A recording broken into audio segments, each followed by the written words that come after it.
Hello, Modern World History class. Today I'm going to talk to you about the Industrial Revolution, which was made of a lot of different parts that all worked together to turn Britain into an international superpower. If one of the components of the events leading up to the Industrial Revolution had not been present, the chain reaction would have all fallen apart and the revolution would have been delayed, occurred in a different part of the world, or, and this isn't very likely, it would have not happened at all. The Glorious Revolution is one of the first events leading up to the Industrial Revolution. It was made up of civil wars against the absolute monarch and led to stronger parliament, which made laws. Having a parliament making the laws made it easier for the people, and they were now able to spread their ideas more easily. There was no censoring of the public mind. This led to the Age of Reason, in which many societies were formed and previously assumed ideas, such as Christianity, challenged.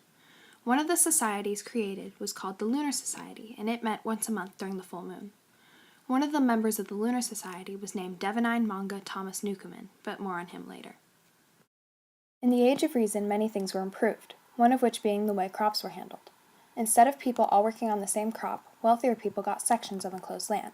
These people hired workers.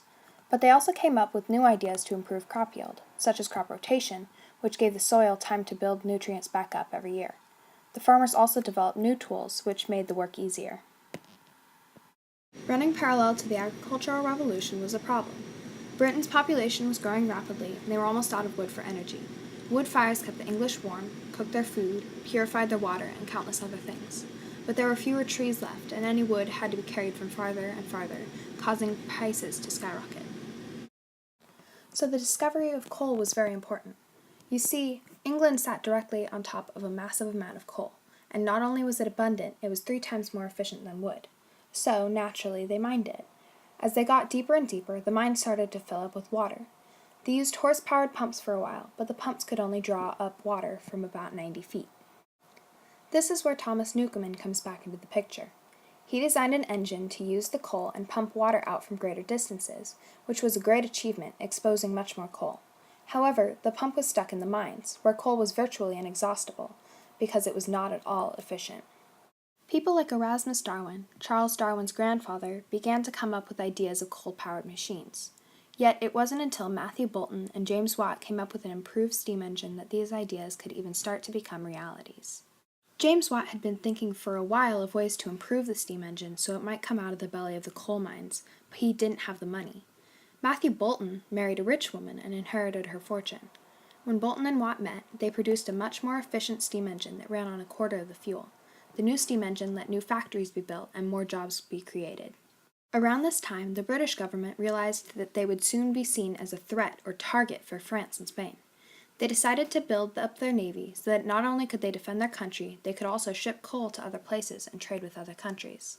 The British Navy became the largest naval superpower and won many battles. They took over the West Indies and with it the island of Antigua. Here there was unimaginable wealth, and it was easily defended. The British traded with many different countries and got luxury items, tobacco from the North American colonies, spices from India, tea from China, and goods from the West Indies. One of the largest imports was from Africa, slaves. Billions of slaves were transported between the West Indies to care for the sugarcane, and North America and Britain to work on plantations and in factories. This trade system was called the Triangle Trade, and the conditions for slaves were unbelievably terrible. Disease ran wild, the hygiene was low or non-existent, and the slaves were given very little to eat, spending most of their month-long journeys packed tightly together below deck with no light. But in England, life was good.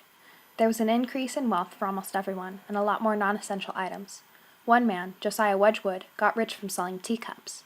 He made a large factory and crafted many different designs and usages, such as special bowls just for tea leaves or a separate pot for steamed milk. He was one of the first advertisers, opening a gallery for women to come and see his wares. He was very successful. The people bought a lot and came from all over, even though the trip was very long and very dangerous. You see, the roads weren't run by the people, they were run by parishes. One parish would take care of his road, but maybe the next wouldn't. The parishes wouldn't want to waste work, so if the other roads weren't being taken care of, why should theirs be? So the Parliament changed the law. Now the sections of road were privately owned and maintained, and the travelers could be tolled. The owners could make money off the roads and use a portion of the money for the upkeep. This made it easier for travelers and for buyers and sellers. Even bigger roads were created, direct paths between factories, large towns, and later even smaller towns. Wedgwood, the teacup man, sold his goods all around England by sending them around on mules. But even mules weren't good enough.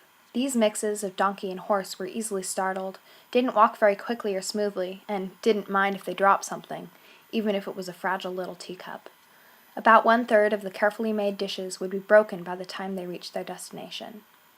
A private coal entrepreneur had come up with the idea of canals. These were small bodies of water that barges could deliver coal and equipment over, and his idea reduced the cost of coal by 50% due to the decrease in travel time. Wedgwood saw this and decided he could use it to his benefit. He petitioned the government to help him build canals from his factory. It took 7 years to complete, but it was worth it. One barge could bring or send 100 times the amount that one mule could carry, and much faster too. More canals were built across Britain, dramatically bringing down cost and travel time, becoming the essential part of the start of the Industrial Revolution.